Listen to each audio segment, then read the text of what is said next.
लेकिन वह लीला थी दाता की, अपनी समर्थता दिखाई, आज सच्चाई ऊपर आई और पूरा विश्व धिक्कारेगा उन दुष्ट लोगों को जिन्होंने इतना दूर कर दिया समाज को, जो बहुत पहले हमारे पास आकर कल्याण कराना था। ये उनका दुर्भाग्य था इस जनता का, जिनको ऐसे दुष्ट लोग मिले, जिन्होंने, मीडिया ने भी उनका सहयोग दे दिया। मीडिया की ये काम होता है, गंदे विचारों को जनता में भर रहा है मीडिया, चाहे टीवी है चाहे समाचार पत्र है, ना कोई भक्ति मार्ग ना कोई सच्चाई का आधार। तो इस तरह हमें इन अज्ञान और इस पाप से परिपूर्ण कर दिया। अब इस तत्व ज्ञान से और इस अध्यात्म ज्ञान से हमारे अंदर पुण्य बनेंगे। जहाँ जहाँ भी ये टीवी पे भी विचार जाते हैं, कबीर साहब दास बोल रहा है, कबीर परमात्मा की अमृतवाणी, तो जहाँ जहाँ जिसके कानों में पशु पक्षियों पर भी पड़ेंगे उनमें भी असर करेंगे। ये सत्कर मान लेना, ये परमात्मा की वाणी है।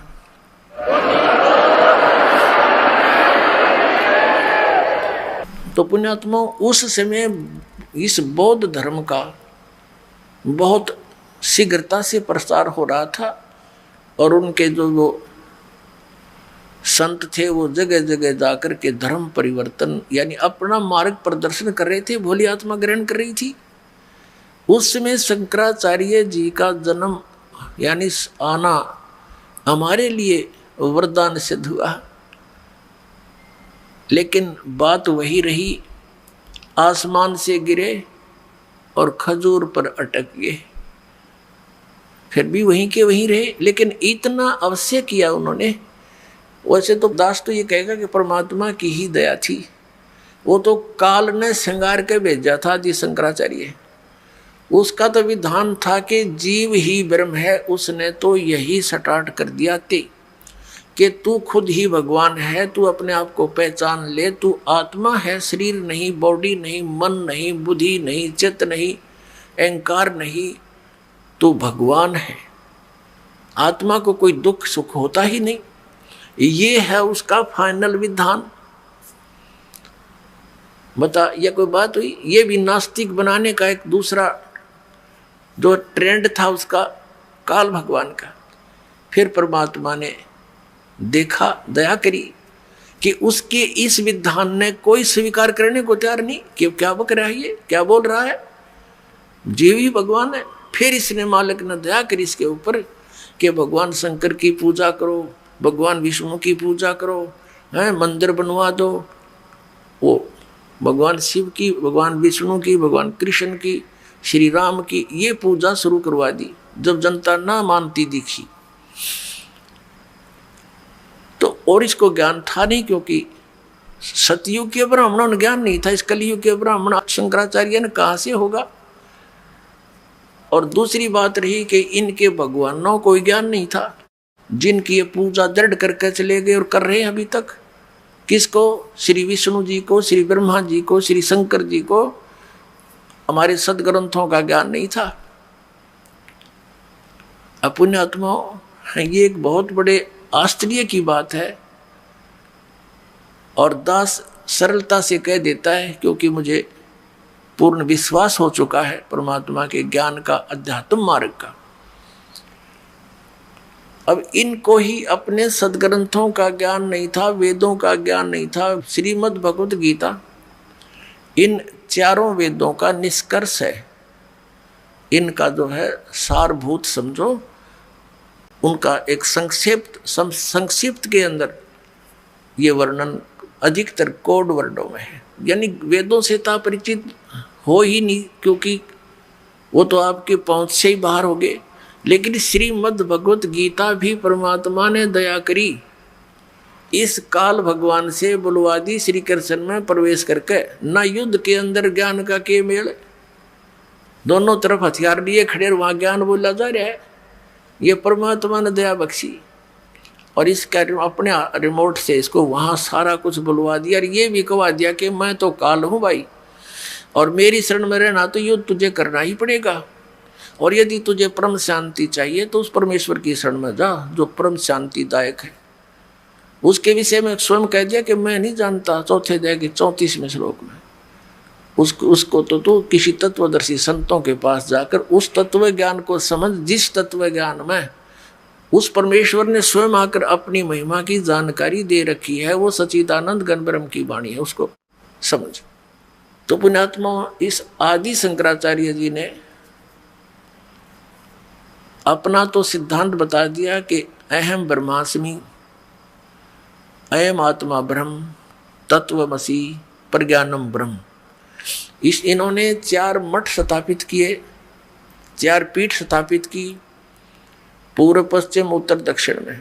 इनके न्यारे न्यारे अपने पदाधिकारी शंकराचार्य बना दिए। उनको प्रत्येक को एक एक वेद कि तू सिर्फ इस वेद को पढ़ेगा, इसका प्रचार इस क्षेत्र में करेगा, और ये तेरा मंत्र है अयम आत्मा ब्रह्म। और दूसरे का महावाक्य बता दिया तत्वमसि, तत्त्वमसि। तत्व माने वह परमात्मा, तू ही है। तो माने तू, असी माने है वो परमात्मा तू ही है। अहम ब्रह्मास्मि, मैं ही ब्रह्म हूँ, मैं ही परमात्मा हूँ।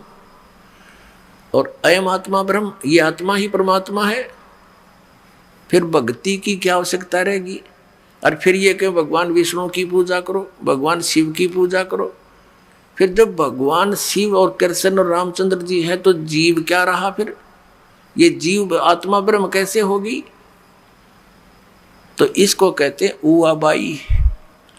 कबीर साहब ने, उस परमेश्वर ने सच्चिदानंद घन ब्रह्म की वाणी में 5वें वेद में कहा है कि माला पैर हुए हैं मुक्ता, सटदल उआबाई बकदा। ये पैर का कंठी माला, ला के माथे में बिंदी तिलक, और ऐसे दिखे जैसे बड़े पहुंचे हुए महापुरुष होंगे।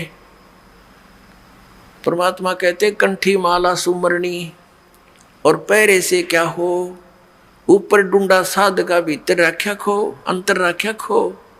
ऊपर तो महात्मा दिखा, संस्कृत में बोला है, माला पैर रखी, टक्की बिंदी ला रखी है, कहते मुंड मुंडा रख्या ना, गोट कति उस तरह फिरवा रख्या। कहते ऊपर डूडा साध का, ऊपर तो लोग दिखा ऐसा दिखा महात्मा ही पड़ा है, अंतर रख्या खो, अंदर खक भी ज्ञान नहीं तेरे पास, तो आप भी डूबर, अनुयायियों ने भी डुबोएगा। तो पुण्यात्माओं,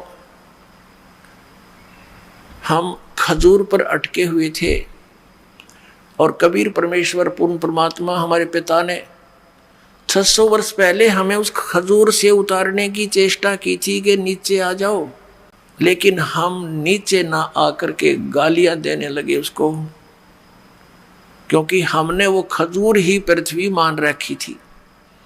घने दिन तो वहीं लटक रहे थे बहुत वर्षों से। तो पुण्यात्माओं, अब परमात्मा ने हमारी आंखें बनाई ज्ञान वाली, अध्यात्म ज्ञान का हमारा मोतियाबिंद हो गया था।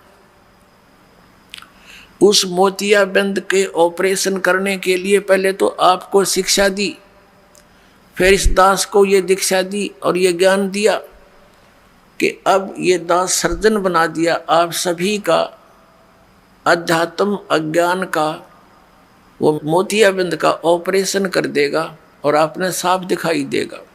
आप सफल होगे, ज्ञान को समझेंगे। उसके लिए आप जी ने थोड़ा धैर्य रखना पड़ेगा, क्योंकि ये ज्ञान एक ही दिन में समझ में आने वाला नहीं है। 1-2 घंटे के सत्संग में आपको ये समझ में आने वाला नहीं है। लेकिन कहते हैं धीरे धीरे रे मना, और धीरे सब कुछ हो, माली सी चैसो घड़ा, समय आए फल हो। तो धीरे धीरे इसको सुनते रहना, आपको बहुत राहत मिलेगी, ज्ञान भी मिलेगा। तो प्रसंग चल रहा है कि एक तो दास ने यहाँ एक शब्द बोल दिया कि इन शंकराचार्यों और हमारे धर्मगुरुओं मंडलेश्वरों, इन महंतों संतों को तो ज्ञान होगा कहाँ? जिन भगवानों की ये पूजा दृढ़ करते हैं और कराते हैं, हमें बता रहे हैं ऐसा करो, उनको ज्ञान नहीं अध्यात्म। तो ये बात बड़ी खटके की है और बहुत बड़ा विवाद पैदा कर सकती है यदि दास इसका रिमोट, इसका स्विच नहीं दबाएगा। अर्थात आपको सच्चाई नहीं दिखाएगा तो आम व्यक्ति न सोचेगा ये तो झूठ बोलता है रामपाल, और ये कोई बात हुई, ये कैसे कह दिया ब्रह्मा विष्णु महेश को ज्ञान नहीं ये दास ने नहीं कह दिया, इनके इतिहास ने बता दिया। और दास ने इनका इतिहास जीवनी पढ़ ली और इन्हीं उन हमारे धर्म गुरुओं के द्वारा अनुवादित है। ये दास अनुवाद करता तो इन्होंने सोचा यो संस्कृत ना पढ़ रहा है, यो क्या अनुवाद करेगा, झूठ बोलता। जैसा कि हमारे भगवान के साथ इन्होंने किया था 600 वर्ष पहले। परम पूज्य कबीर परमेश्वर जी ने अपनी प्यारी आत्माओं को ये सत संदेश देने की चेष्टा की थी, लेकिन इन मोतियाबिंद वाले व्यक्तियों ने, इन अज्ञानी धर्म गुरुओं ने परमात्मा को ये कह करके हमसे दूर कर दिया, नकार दिया उसके ज्ञान को कि कबीर तो अशिक्षित है, ये संस्कृत भाषा पढ़ा नहीं, क्योंकि ये शूद्र जाति में रहता है, शूद्र जाति में पल रहा है। और इसको कौन पढ़ावे संस्कृत, क्योंकि ब्राह्मण के अतिरिक्त दूसरा संस्कृत पढ़ ही नहीं सकता था। और हमारे परमात्मा 600 वर्ष पहले कहा करते थे कि ये 3 देव की करते भक्ति, उनकी कदे ना हो है मुक्ति। यह लड़ाई थी भगवान की परमात्मा कबीर जी के साथ। और यह अज्ञानी हमारे धर्म गुरुओं ने हमारे हिंदू धर्म के व्यक्तियों को, हमारे पूर्वजों को हमारे ही पिता के विरुद्ध कर दिया कि झूठा है, कपटी है, धर्म के विरुद्ध बोलता है, इसको मार डालो, काट दो। ऐसे सितम ढाए, लेकिन वो तो परमात्मा थे, उसका कुछ बिगाड़ नहीं सके। लेकिन मानने भी नहीं और मानने भी नहीं दिया। ऐसे ही परमात्मा उन मुल्ला और काजियों को कहा करते थे कि तुम मिसगाइड किए हुए हो। हजरत मोहम्मद जी ने ये बिस्मल करने की बात नहीं कही थी, तुम अपना मनमुखी ये मार्ग चला रहे हो, पाप का भागी बना रहे हो पूरे समाज को।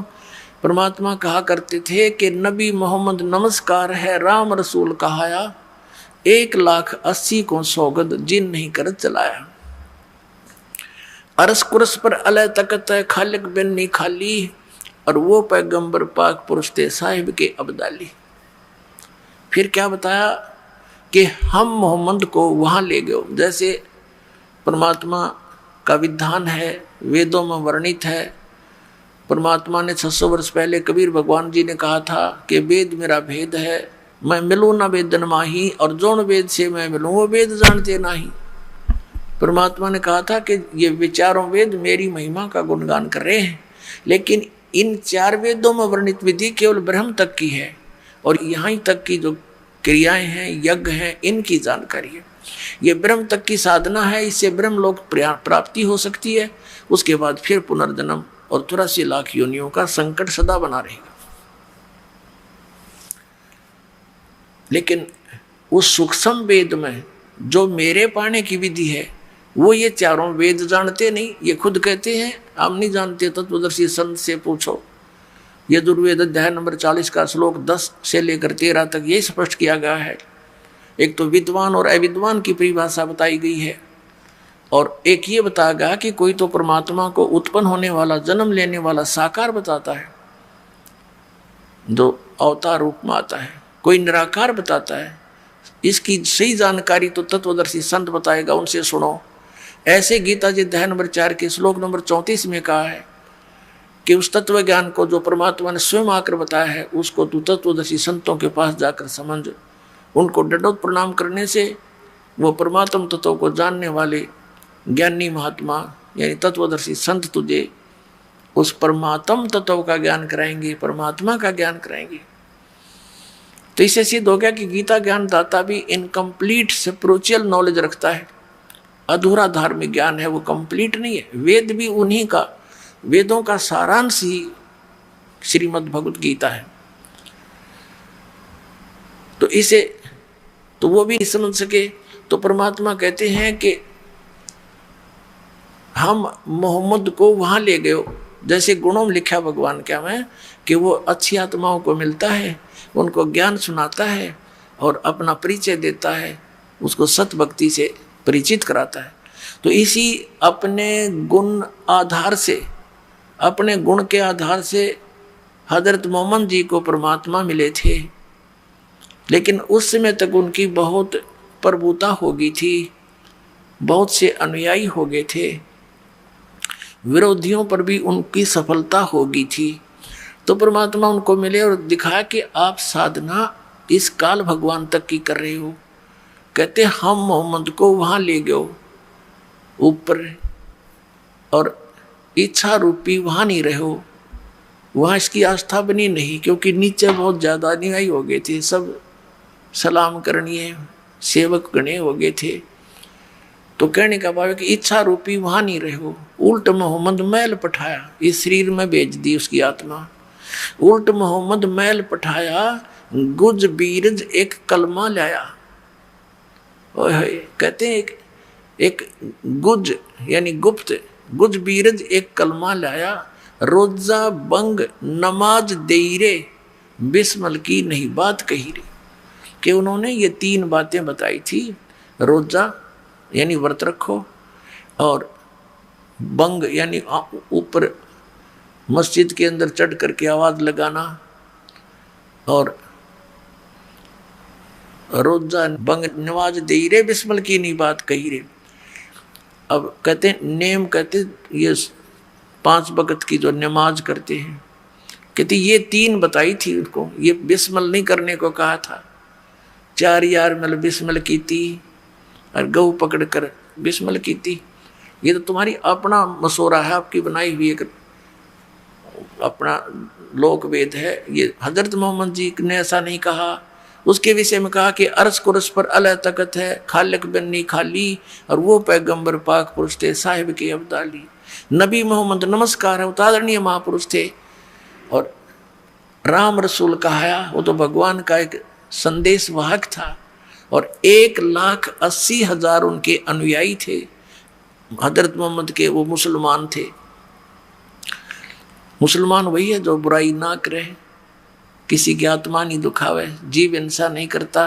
तो धार्मिक व्यक्ति तो उसी को कह सकते हैं। काटे शीस नहीं दिल करना, बकरे काटें, गऊ काटें, झोटे काट कर बलि चढ़ावें, वो भक्त है।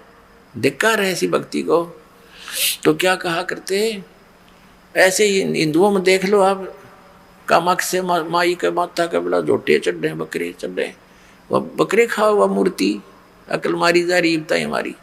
तो परमात्मा यही कहा करते थे, उनको कहा करते थे कि तुमने ये अपना लोग भी बना लिया, वो हजरत मोहम्मद जी का दिया हुआ ये ज्ञान मांस खाने का नहीं है। तो वो उधर से वो भी धर्मगुरु कबीर भगवान के विरोधी हो गए, इधर से हिंदुओं के धर्मगुरु कबीर परमात्मा के विरोधी हो गए।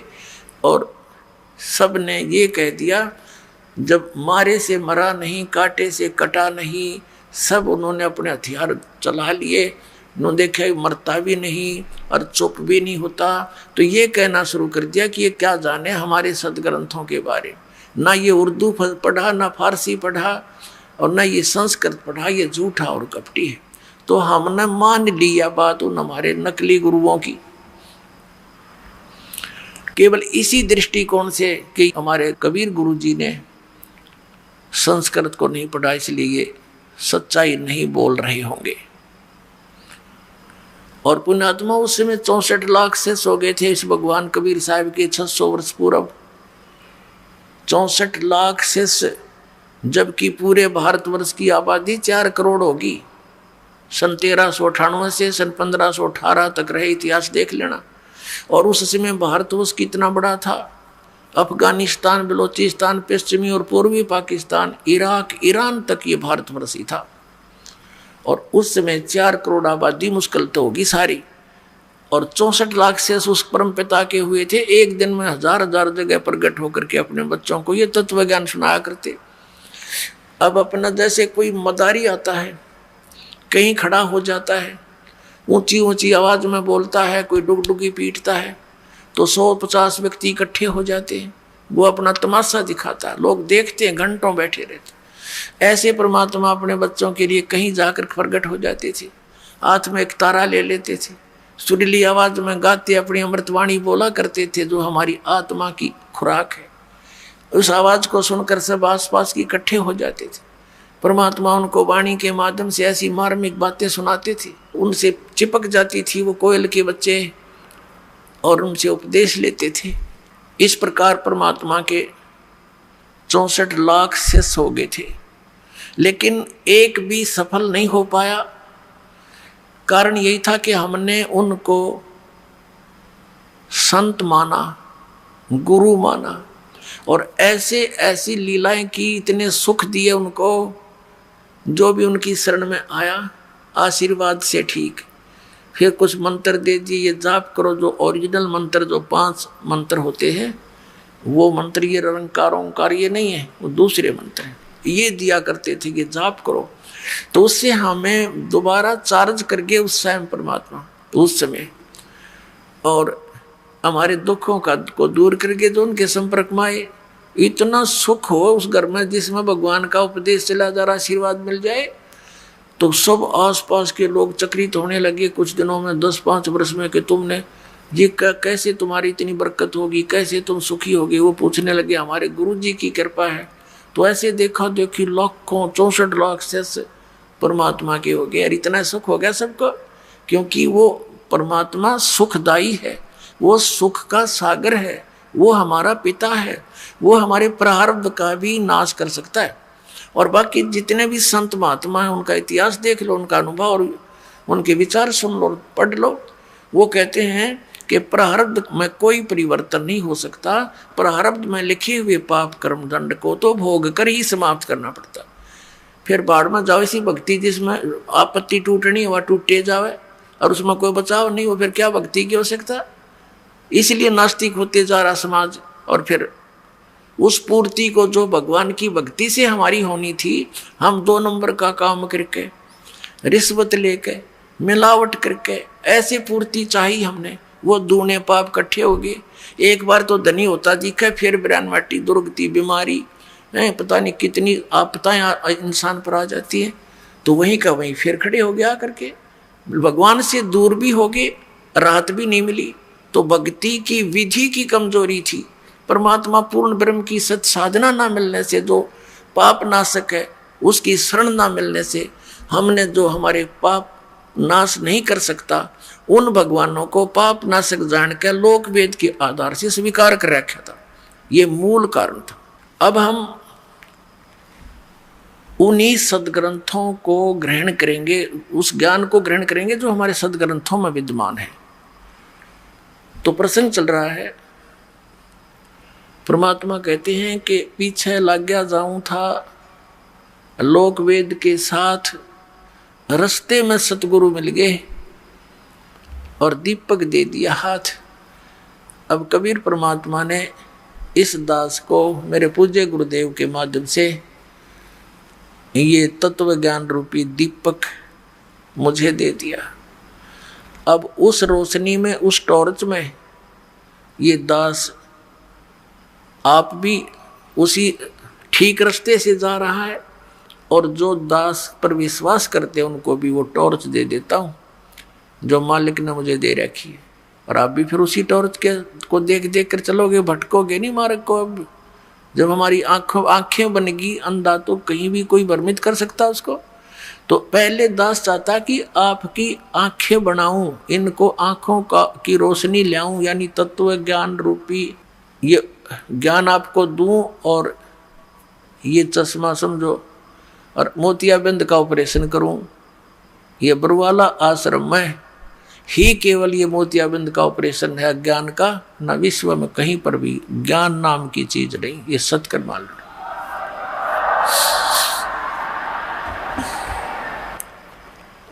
अब आपको थोड़ा सा दास ने एक प्रश्न बोला था, एक शब्द कहा था कि इन शंकराचार्यों को और हमारे हिंदू धर्म के गुरु मंडलेश्वरों को ज्ञान कहाँ से होगा, जिनको ये भगवान संपूर्ण परमात्मा मानते हैं, नारायण मानते हैं, अजरो अमर मानते हैं, इनको ज्ञान नहीं अध्यात्म मार्ग का। तो पुण्यात्मा, ये एक 10वां 11वां अजूबा है जो ये बात कहनी कि ब्रह्मा विष्णु महेश ने ज्ञान नहीं अध्यात्म मार्ग का। लेकिन आज परमात्मा के बच्चे शिक्षित हो गए, नहीं तो पहला लठबाज लो मेरी गेला, और वो कर भी दिया था न क्रोथा कांड। यही कारण था दास ये सच्चाई का था नकली आचार्यों की। यह दुकानें बंद होने के कागार पा गई थी, इन्हें सोचा रोला रड़ा दे बात, दुनिया को बदनाम कर दो रामपाल को। कहीं ये सच्चाई जनता तक पहुंच गई तो तुम्हें धिक्कारेंगे और तुमसे भाग जाएंगे, तुम फिर कहाँ से चंदा मांग कर लाओगे। तो वो क्रोथा कांड करा दिया, लेकिन वह लीला थी दाता की, अपनी समर्थता दिखाई, आज सच्चाई ऊपर आई और पूरा विश्व धिक्कारेगा उन दुष्ट लोगों को जिन्होंने इतना दूर कर दिया समाज को, जो बहुत पहले हमारे पास आकर कल्याण कराना था। ये उनका दुर्भाग्य था इस जनता का, जिनको ऐसे दुष्ट लोग मिले, जिन्होंने, मीडिया ने भी उनका सहयोग दे दिया। मीडिया की ये काम होता है, गंदे विचारों को जनता में भर रहा है मीडिया, चाहे टीवी है चाहे समाचार पत्र है, ना कोई भक्ति मार्ग ना कोई सच्चाई का आधार। तो इस तरह हमें इन अज्ञान और इस पाप से परिपूर्ण कर दिया। अब इस तत्व ज्ञान से और इस अध्यात्म ज्ञान से हमारे अंदर पुण्य बनेंगे। जहाँ जहाँ भी ये टीवी पे भी विचार जाते हैं, कबीर साहब दास बोल रहा है कबीर परमात्मा की अमृतवाणी, तो जहाँ जहाँ जिसके कानों में पशु पक्षियों पर भी पड़ेंगे उनमें भी असर करेंगे। ये सत्कर मान लेना, ये परमात्मा की वाणी है।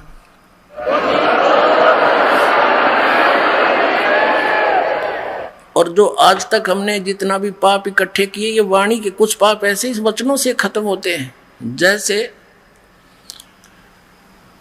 पुराने समय में कुछ तो वैद लोग अपनी वैद दवाइयों से इलाज करते थे, सर्प दंश का, सर्प काटे का, और कुछ सिद्ध कर लेते थे मंत्रों को, वेद मंत्रों को, जो सर्प के विष को खत्म कर देता था, मंत्र बोल बोल के, वो वाणी उच्चारण कर करके। तो जैसे कोई सर्प डसा हुआ व्यक्ति बेहोश पड़ा है, अचेत, और वो मंत्र बोल रहा है, बोलने वाला गारडू, वो सुन नहीं रहा वो व्यक्ति, लेकिन वो मंत्र उसकी बॉडी पर असर कर रहे हैं, उसकी आवाज बोल, वो मंत्र की जो आवाज है, वचन, और धीरे धीरे उसका सर्प का वो विष उतर जाता था और वो सचेत हो जाता था। तो ऐसे पुण्यात्माओं, ये अमृत वाणी परमात्मा कबीर जी द्वारा दिया गया जो तत्व ज्ञान है, ये सब सिद्ध वाणी है। लेकिन ये आम व्यक्ति के माध्यम से बोली गई तो उससे तो फिर वो असर करेंगी नहीं, क्योंकि कोई भी जैसे सिरंज है और सिरंज डिफेक्टिव है, उसमें स्वयं ही कुछ और डंगा है और उसके माध्यम से दवाई वह काम ना करे, रिएक्शन और करेगी। तो परम संत जो उसका अधिकारी, उसके माध्यम से फिर वही वचन, वही औषधि बोली दी जाएगी कानों के माध्यम से, तो वो तुरंत असर करेगी। और जो नहीं सुन सकता, नहीं समझ सकते, पशु पक्षियों पर भी ये उस गार्डू के मंत्र की तरह काम करेगी। और जैसे अब टीवी पर चल रहा है ये प्रोग्राम, जनता को सभा गया ये सच्चाई, क्योंकि समझदार बुद्धिमान व्यक्ति है। आज कोई बालक नहीं, कोई इसको ढूंढना में बलो दे। अब तो दूध के जले हुए फूक मार मार कर पीवेंगे इस लस्सी को भी। तो दास चाहता है कि अच्छी तरह समझें, खूब ध्यान से सुने, 100 बार सुने, और फिर नाम लेना हो, आते कल्याण हो जाएगा, असमंजस में ना रहे। तो ये जो ज्ञान है, अब इस मीडिया का काम ये चाहिए था कि इस ज्ञान को पूरे विश्व में फैलावे, और इसका असर होगा सब प्राणियों पे, और जो इसमें सहयोग देता उसको भी पुण्य होता है। अरे नक्करा सारा उल्टा काम कर्म फोड़ दिया, अपने अपने भाग बिगाड़े और जनता को भगवान से दूर करने के ये महापापी हो गए। अब दास की प्रार्थना है कि पीछे हुआ सो हुआ, अब तो समाज जागना चाहिए, और एक दिन आवेगा, याद रख लेना। इस परमात्मा के दास जो बोल रहा है भगवान की वाणी, इसके अतिरिक्त कोई सत्संग टीवी पर नहीं रहेगा, ये याद रख लेना इस बात को। वो ज्ञान है, सारी बकवास सुनाने लग रहे, वही सतनाम, वही सतलोक, वही सचखंड, वही राधा स्वामी धाम, वो सतनाम, ये इनके सत्संग, शर न पैर किसी का। और ये जो हमारे धर्म गुरु सुनाते हैं, सारा गीता जी के विपरीत ज्ञान, वेदों और पुराणों के विपरीत ज्ञान देते हैं। इन्हें कौन सुना करेगा? ये ऐसे बकवादों को जो इन हमारे अंदर ठोक रखी थी, हमें मूर्ख बना रखा था, कोई नहीं सुनेगा। तो एक दिन ऐसा आएगा केवल यही सत्संग विश्व में और यही ज्ञान और एक भगवान कभी साहब ही रहेगा। ये भगवान का आदेश समझ लो।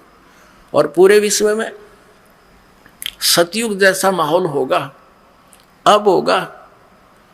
ये जय गुरुदेव मथुरा वाला शिवदयाल जी वाले विचारों को नई बोतल में डालकर जय गुरुदेव बनाकर धर गया, और सन 1950 से सत्संग कर रहा है, और अब इनकी मृत्यु हुई अभी इस मई के महीने में। उस श्री तुलसीदास जय गुरुदेव पंथ के प्रवर्तक की। और ये कहा करता था कि जय गुरुदेव सतयुग आओगा, हमारा जन्म भी ना हुआ था।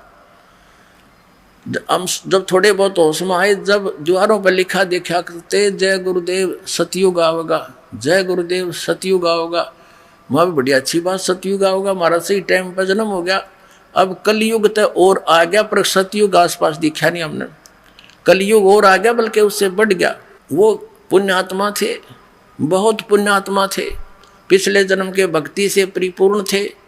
लेकिन आगे जैसे कोई बैटरी चार्ज होती है पहले की, उस इन्वर्टर की बैटरी चार्ज है, चाहे उस पर चार्जर भी नहीं लगा रहा, कनेक्शन कट रखा है, तो भी वो अपना काम करती है। पंखा भी चलता है, ट्यूब भी जगती है, और ऐसे लगता है बिल्कुल ठीक है। आगे चार्जर ना होने से एक कदम सब सुविधाएं बंद हो जाती हैं, वो फिर फटफट करके बंद हो जाता है। तो ये पुण्यात्मा थे। शिवजाल जी राधा स्वामी पंथ के प्रवर्तक को परम धनी मान के इसका फंस गए। उसी परंपरा से जुड़े हुए थे, क्योंकि अब स्वयं इनके वचन में शक्ति थी। पिछले पुण्यकर्मी प्राणी थे, उनसे भी अधिक थोड़े ही समय में जनता को अपने पीछे लगा लिया, महात्मा बुद्ध की तरह।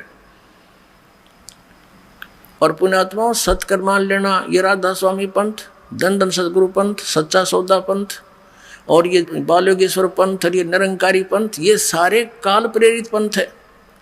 और इनके द्वारा बताई गई साधना बिल्कुल यूजलेस है, इसका कोई लाभ नहीं, क्योंकि ये शास्त्र अनुकूल नहीं।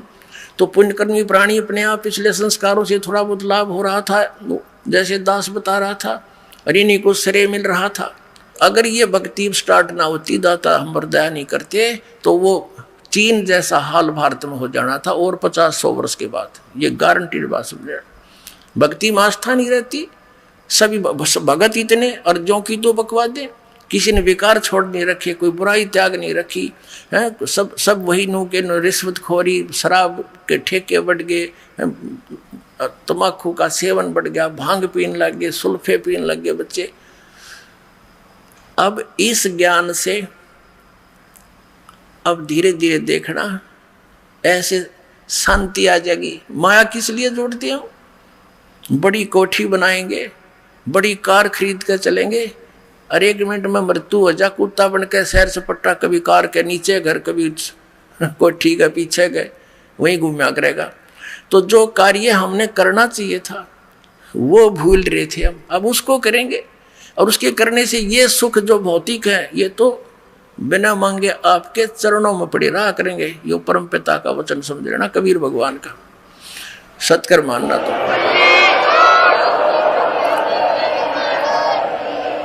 कारण क्या है? आप जब दुखी होते हो, आपका प्रारब्ध में पुण्य नहीं रहे, और प्रारब्ध में पाप शुरू हो गए, पापों का नाश आप भोग कर करना ही मानते रहे। अब परमात्मा कबीर जी का ये मंत्र इतना स्ट्रॉन्ग है, इससे वो प्रारब्ध के पाप नाश हो जाएंगे, सुख हो गया। पैर में कांटा लगा हुआ है। अब इन लोगों का तो ऐसा विधान था जैसे किसी के पैर में कांटा लगा है, और वो कहता है कि मुझे पैर में दुख हो रहा है। उसने 2 मांझ कर देख लिया कि इसको आपको कांटा लगा है।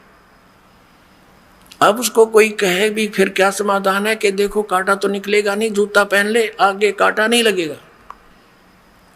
अब कांटा लगे पैर में, जूता पहना नहीं जा सकता, वो तो कांटा निकले और फिर जूता पहने, और इस डर से पहनेगा कहीं फिर ना कांटा लग जा। तो पुण्यात्माओं, इस सतलोक आश्रम में कबीर परमात्मा आपके प्रारब्ध कर्म में लगे हुए उन पाप कर्म रूपी कांटों को निकालेगा, और फिर राम नाम का जूता देगा आपको। आप इस डर से नहीं उतारोगे, हे भगवान कहीं फिर ना दुख, फिर आपत्ति ना आ जाए। तो फिर दास जो आपको मर्यादा बताओगा कि ये हानि करेंगी, तो आप कैसे कर दोगे उनको? आप सपने में भी ना करो उस गलती को जिससे इतनी आपत्ति आपके आ गई थी। तो इस कारण से आप, हमारा समाज एकदम मानव समाज बुराइयों से ऐसे बहुत दूर हो जाएगा।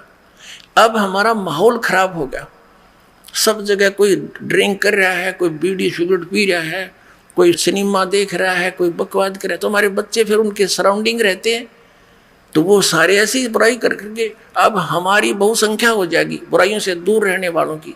तो हमारे संग में आएगा, उनको भी हम ना भाई यहाँ नहीं पीना, जब मैं हाथ नहीं लगाऊंगा, हमारे घर में भी मत पीना, हमें हानि हो जाएगी। तो वो भी लज्जा आएगी उनको। एक भगत कह रहा था, जी मैं तो इस मेरे भतीजे ने भगत बना दिया। बोला कैसे? कि मेरे छोटे भाई का लड़का, मुझे बहुत प्रेम उसमें, और कहीं नौकरी करता था, साल भर के बाद आया, मैंने उसको प्यार से अपने लगा उठाया गोदी से, तो मेरे मुंह से बीड़ी की बदबू आ रही थी। तब तो वो चुप रहा, उसको पता नहीं ये कहाँ से आ रही है। फिर मैंने बीड़ी लगाई, कहने लगे ताऊ जी नहीं, यहाँ पीना भी नहीं हमारे घर पे, इसको फेंक दे, बहुत बुरी चीज है। मैंने जैसे तैसे करके वो कहता रहा, मैंने पी ली, उठ के चला गया, मैं तेरे से बात नहीं करूंगा। अब वो ऐसे ही करता रहा, कई बार मन में शर्म आने लगी कि छोटा सा बालक और ये डूके या बुरी चीज और मैं पीऊं। बोला मैंने वह फेंकनी पड़ी, नाम तल लिया और बाद में, पर उसके कहने से बुराई छोड़नी पड़ी।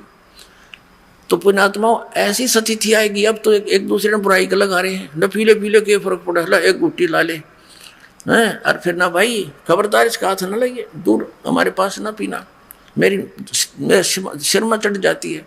और सचमुच ऐसा ही होगा आपके कुछ दिनों में।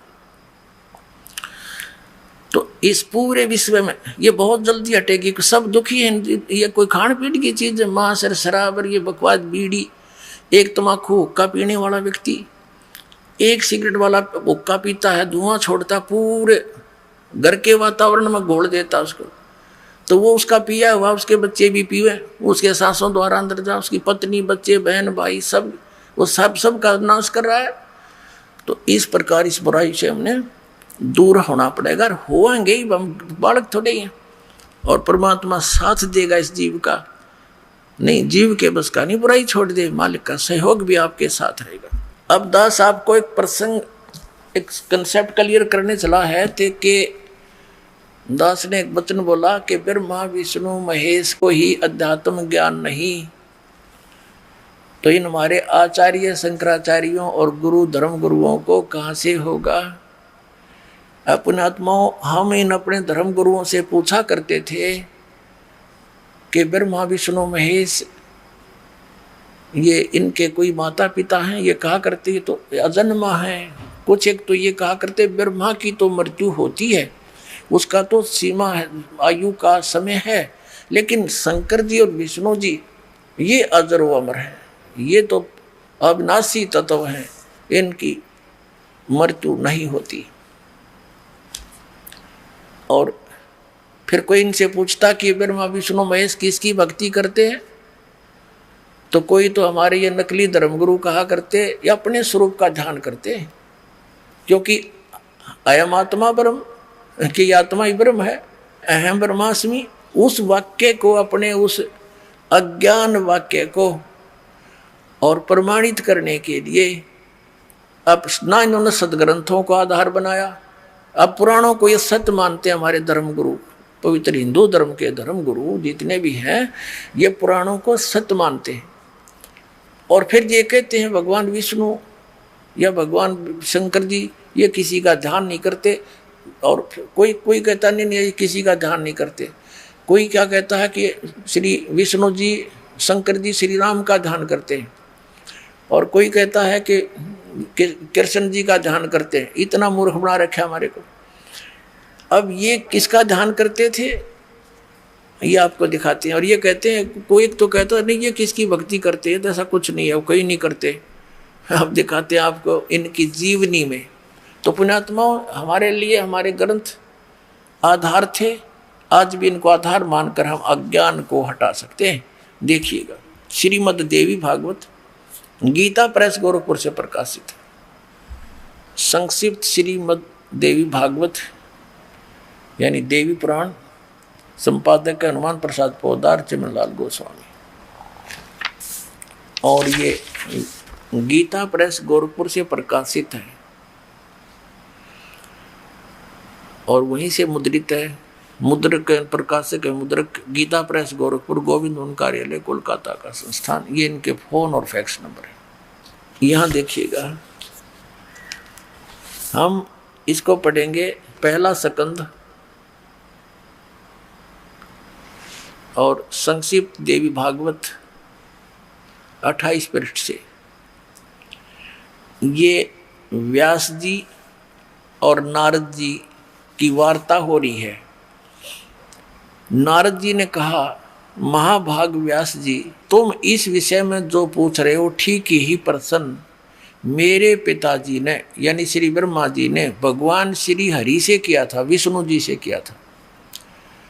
देव अधिदेव भगवान जगत के स्वामी हैं। लक्ष्मी जी उनकी सेवा में उपस्थित रहती हैं। दिव्य कौस्तुमणि उनकी शोभा बढ़ाती है। वे शंख चक्र गदा लिए रहते हैं, पीताम्बर धारण करते हैं, 4 भुजाएं हैं, वक्ष स्थल पर श्रीवत्स का चिन्ह चमकता रहता है। वे चराचर जगत के आश्रयदाता, जगत गुरु एवं देवताओं के भी देवता हैं। ऐसे जगत प्रभु भगवान श्री हरि, देखो अब नारद जी का ज्ञान सुन ले। ऐसे जगत प्रभु भगवान श्री हरि महान तप कर रहे थे, उनकी समाधि लगी थी। यह देखकर मेरे पिता ब्रह्मा जी को बड़ा आश्चर्य हुआ। वह अतः उन्होंने उनसे जानने की इच्छा प्रकट की।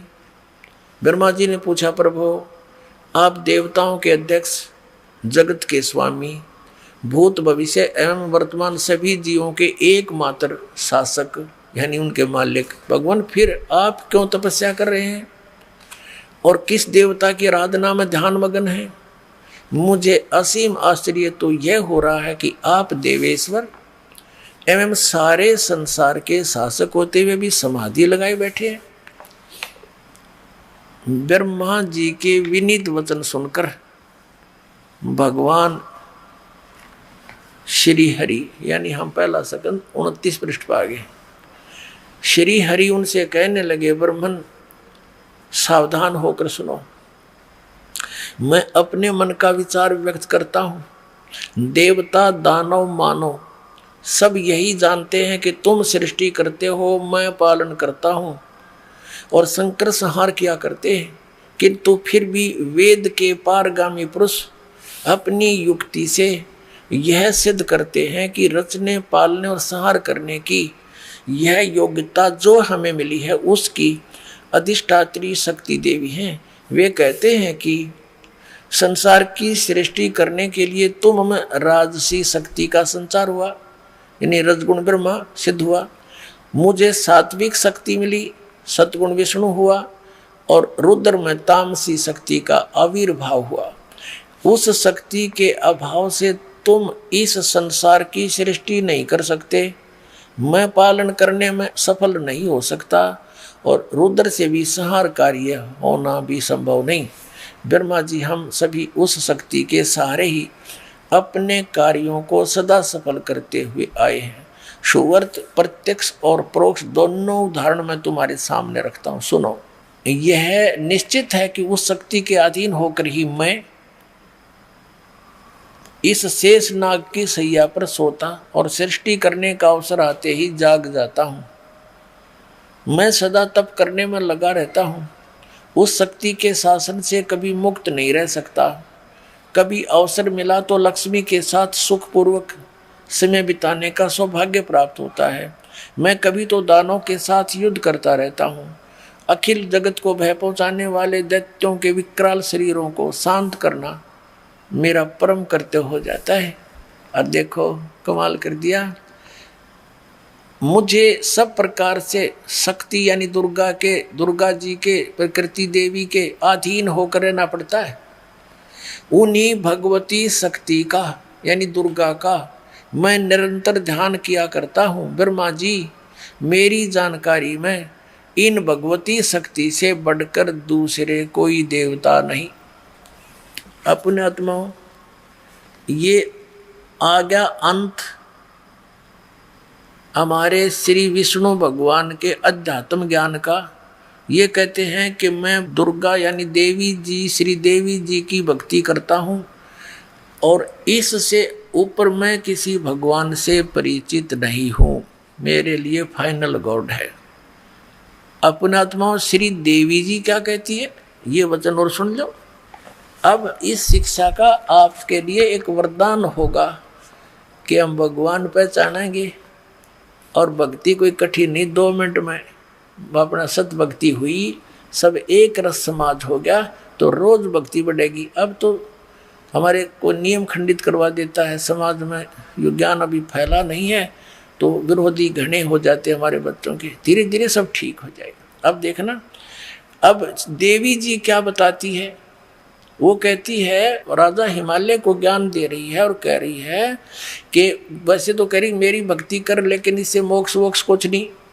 फिर कहे कि उस ब्रह्म की भक्ति करो, ब्रह्म की, उसका ओम नाम है, और उसको टारगेट मानकर, इष्ट मानकर ब्रह्म की भक्ति करो, ब्रह्म लोक में चले जाओगे और सब बातें छोड़ दो, यानी मेरी भी पूजा त्याग दो। देखिएगा, ये 7वां स्कंद है।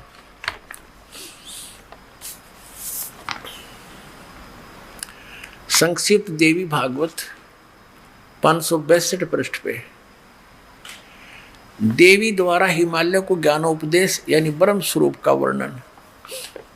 श्री देवी जी कहने लगी, पर्वतराज, ये तो इन्होंने अपने बारे में बताया। फिर यहाँ से कहा कि उस ब्रह्म का क्या स्वरूप है, यह बतलाया जाता है जो प्रकाश रूप सबके अत्यंत समीप में स्थित हृदय रूप गुहा में स्थित होने के कारण गुहाचर नाम से प्रसिद्ध और महान पद अर्थात परंपरा पे है। देखना, वह समस्त प्रजा के ज्ञान से परे है, अर्थात किसी की बुद्धि में आने वाला नहीं है, यह तुम जानो। जो परम प्रकाश रूप है, जो सूक्ष्म से वेतन सूक्ष्म है, जिसमें संपूर्ण लोक और उन लोकों में निवास करने वाले प्राणी स्थित हैं, वही ये अक्षर ब्रह्म है, वही सबकी वाणी है, वही सबके प्राण है, वही सबकी वाणी है। अब देखो, दुर्गा के ज्ञान से भी परिचित होते चलना, श्री दुर्गा जी के ज्ञान से वो ब्रह्म को अक्षर ब्रह्म कह रही है, जबकि यह सर ब्रह्म है। फिर भी ध्यान से सुना, वही उसी सबकी वाणी है, सबका मन है, यह परम सत्य और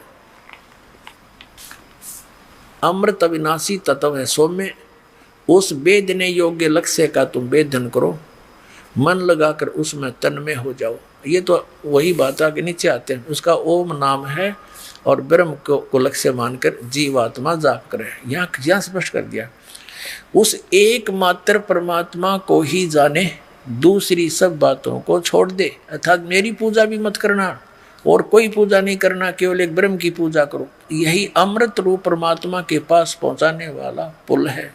संसार समुद्र से पार होकर अमृत स्वरूप परमात्मा को प्राप्त कराने का यही सुलभ साधन है। इस आत्मा का देखो, ये लिखा है कि अंतर्यामी रूप से वर्तमान है। इस आत्मा का ओम के जप के साथ ध्यान करो, इससे अज्ञान में अंधकार से सर्वथा परे और संसार समुद्र से उस पार जो ब्रह्म है उसको पा जाओगे, तुम्हारा कल्याण हो। यानी ओम नाम जाप करो, ब्रह्म को इष्ट मानकर, नथिंग एल्स, और कोई नहीं पूजा करनी, तो वहाँ उसको पा जाओगे, तुम्हारा कल्याण हो। वो कहाँ रहता है, ये देखना 563 पृष्ठ पे, वह यह सबका आत्मा ब्रह्म ब्रह्मलोक रूप दिव्य आकाश में स्थित है। हो गया, ये ब्रह्मलोक में रहता है वो ब्रह्म। और ओम नाम का जाप करो, ब्रह्मलोक में चले जाओगे उसके पास। इतना सा ज्ञान देवी ने दिया। अपनात्माओं, श्री देवी जी ने एक बात और स्पष्ट किया है कि वेदों को छोड़कर यानी और किसी भी ग्रंथ का आश्रय लेकर आध्यात्मिक साधना मत करना, वो ज्ञान भ्रमित है। इसके दिखाते हैं आपको, ये 7वां स्कंद और संक्षिप्त देवी भागवत 570 से लेंगे हम। यहाँ से प्रसंग चल रहा है। श्री देवी जी कहती है, राजन यानी पर्वतराज, ये हिमालय को बता रही है, हिमालय को श्री देवी बता रही है। क्या बता रही है, यहाँ आ जाते हैं हम 571 अपने काम की बात पढ़ देंगे। 571 पर वेद में कहे गए धर्म का परित्याग करके जो अन्य धर्म का अवलंब लेते हैं, राजा को चाहिए कि उन अधार्मिक व्यक्तियों को अपने राज्य से निकाल दे। ब्राह्मण लोग उन अधर्मिकों से न बातें करें और न उन्हें अपनी पंक्ति में बैठावें। और देखो, फिर क्या लिखा है कि इस जगत में तरह तरह के अन्य जितने शास्त्र हैं वे सभी श्रुति और स्मृति से विरुद्ध होने के कारण तामसी कहे जाते हैं।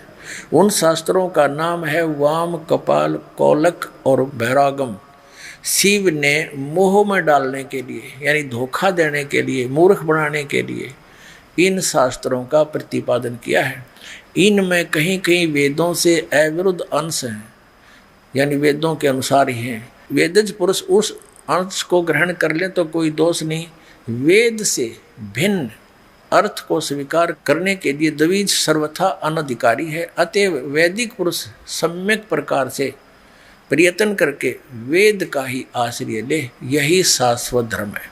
अब इसमें आपने ये तो पढ़ा, थोड़ा सा और कंसेप्ट क्लियर कर दें कि वर्तमान के ब्राह्मण ये जो थे, ये हमारे जो आदि शंकराचार्य और जितने वर्तमान के शंकराचार्य ये ब्राह्मण हैं सारे। हिंदू धर्म के गुरु ब्राह्मण थे, ये ब्राह्मण हैं कलयुग के ब्राह्मण। और इन कलयुग के ब्राह्मणों को इस देवी पुराण में क्या संज्ञा दी है ये पढ़ा दूं थोड़ा, क्योंकि ये हमारे धर्मगुरु इन कहते हैं कि हम पुराणों में जो लिखा सत्य मानते हैं, तो कृपा इन एक बार फिर पढ़ लो और सुधर जाओ। दास की यही प्रार्थना है, समाज शाना हो गया। देखो ये वही देवी भागवत चल रही है, आपको दिखाते हैं। 471 414 पृष्ठ दिखाते हैं। ये छठा स्कंद है और संक्षिप्त देवी भागवत पृष्ठ 414। यहाँ से हम शुरू करते हैं। जन्मेजय ने पूछा, महाभाग किस युग में कैसा धर्म का स्वरूप है, इस संपूर्ण विषय को विशेष रूप से बताने की कृपा कीजिए। व्यास जी बोले, व्यास जी बता रहे हैं। व्यास जी के ज्ञान का सुन लेना, कितना ज्ञान है इसको। राजन, ये निश्चय है कि सतयुग में ब्राह्मण वेद के पूर्ण विद्वान थे। उनके द्वारा निरंतर भगवती जगदम्बा की आराधना होती थी। भगवती का दर्शन करने के लिए उनका मन सदा ललायित रहता था। अब देख लो, हमारे सतयुग के ब्राह्मणों के बारे में वेद व्यास जी बता रहे हैं कि वह वेद के पूर्ण विद्वान थे और दुर्गा की पूजा करा करते है। इनमें कल्पित है, इन पढ़ा वेदों को। दुर्गा तो कह रही है कि और किसी की पूजा नहीं करनी, मेरी भी पूजा छोड़ दे और केवल एक ओम जाप है और ब्रह्म को उद्देश्य ईष्टमान और उसकी पूजा कर ब्रह्म लोक में जाएगा, जब तेरा कल्याण होगा। बाकी तक की तड़ले डोए जाओ, बकवाद करते रहो अपने आत्माओं। और व्यास जी के ज्ञान का पता लग गया आपने, ये कितना विद्वान था। अब पुण्यात्माओं ये ना समझना कि किसी ने वेदों को लिपिबद्ध कर दिया, पुराण लिख दिए। वेद उन्होंने लिखे हैं, उन्होंने बोले नहीं। जैसे यू ज्ञान बोला किसने, श्री कृष्ण में प्रवेश करके इस काल भगवान ने, ब्रह्म ने बोला और लिख दिया वेद व्यास में, फिर उसने प्रवेश करके लिखवा दिया। तो इसमें वेद व्यास का था खोखा खोखा प्रयोग किया, उसने खुद ज्ञान कतई नहीं था। इसमें क्या लिखा वेदों में, तो इसलिए कह रहा है कि सतयुग के ब्राह्मण वेद के पूर्ण विद्वान होते थे और दुर्गा की पूजा करते थे। और दुर्गा जी कह रही है और सब पूजाएं मेरी भी त्याग दो, ब्रह्म साधना करो, ओम नाम का जाप करो, नथिंग एल्स, और ब्रह्म लोक की साधना प्राप्त होगी। और फिर ब्रह्म क्या कहता है वो आपको बताएंगे। अब पहले आगे चलते, देखिए ये 414 पर हम पढ़ रहे हैं। व्यास जी उत्तर दे रहे हैं कि हे राजन, निश्चय ही सतयुग में ब्राह्मण वेद के पूर्ण विद्वान थे। उनके द्वारा निरंतर भगवती जगदम्बा की आराधना होती थी। भगवती का दर्शन करने के लिए उनका मन सदा ललायित रहता था। प्रत्येक गांव में शक्ति मंदिर का उद्घाटन हो, इस विषय की उनके मन में बड़ी उत्सुकता थी। यानी मंदिरा के लठ भी इन नन गढ़वारा के सतयुग तो प्रारंभ हो रहे वेद विरुद्ध ज्ञान करते हुए। अब देखो यहाँ क्या बताया है इसी में 414 पृष्ठ पे, संक्षिप्त देवी भागवत छठा स्कंद के चारों युगों के ब्राह्मणों की सतिथि बताते हुए व्यास जी आ रहे हैं। धर्म की यही सतिथि त्रेता में रही, परंतु कुछ ह्रास हो गया था। सतयुग की जो सतिथि थी वह द्वापर में विशेष रूप से कम हो गई थी। राजन, उन प्राचीन युगों में सतयुग त्रेता द्वापर में जो राक्षस समझे जाते थे वे कली में ब्राह्मण माने जाते हैं, क्योंकि अब के ब्राह्मण प्राय पाखंड करने में तत्पर रहते हैं, दूसरों को ठगना, झूठ बोलना और वैदिक धर्म कर्म से अलग रहना कलयुगी ब्राह्मणों का स्वाभाविक गुण बन गया है। पुण्यात्माओं, ये दास नहीं कह रहा, इनका इतिहास बता रहा है कि ये वर्तमान के ब्राह्मण हैं जो ऐसे जुल्म कराया करते थे। परमेश्वर आए, कबीर साहब उनके पीछे ला दिए। अब सुनाऊंगा आपको कथा भगवान के साथ इन्होंने के जुल्म कराया था, जो यही ज्ञान जो दास आपको बता रहा है और इन सदग्रंथों में दिखा रहा है तो आप मान रहे हो। नहीं तो ये धर्मगुरु ई फिर आग लवा दी थी न, पर समर्थ की ओट थी। क्रोथा कांड यही कारण था। सत्कर मानना तुम आप जी कि इनकी दुकान बंद होने के कागार पर आ गई थी। इनको पता लग गया था तुम्हारे जूते लगेंगे, थोड़े दिन में जनता नहीं कहेगी हमारे पूर्वजों का नाश कर दिया तुमने। उनको भूत बनवाया, गलत साधना करवा के हंड धक्के खानती अन्यों के श्राद्ध निकालो, अपना पेट भरने की खातिर ये और घाटा जुड़वा दिया।